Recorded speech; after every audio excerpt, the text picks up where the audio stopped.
So yeah, we want to have a conversation, and basically, I want to kind of dig deep into a topic. We can show examples of what we're talking about. We can use some videos to kind of show some examples.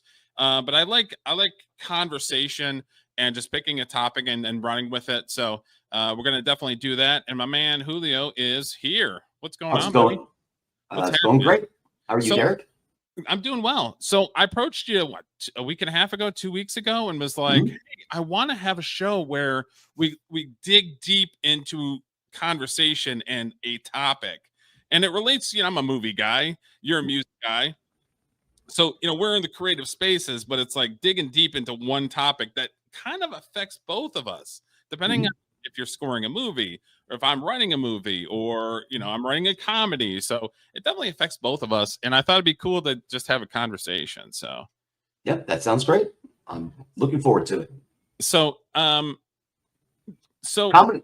I um, think comedy is an interesting topic because I think more so than drama, there are so many different types of comedy, and there are so many different ways that people enjoy their comedy. So what's funny to this person might not be funny to this person. Whereas I think drama is just a little bit more all-encompassing mhm. when you're following somebody's journey, the struggles they have, and then they get some sort of resolution at the end, whether it be positive or negative.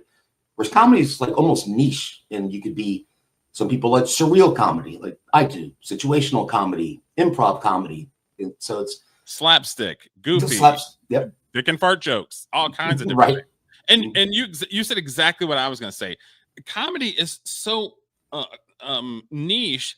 What I think's funny, you may not think is funny. You're like, that's the biggest. And then try to write it where it's like try to write something that relates to everyone. That's Mhm. not going to just this part of the population is going to get or understand your comedy, and everybody else hates it.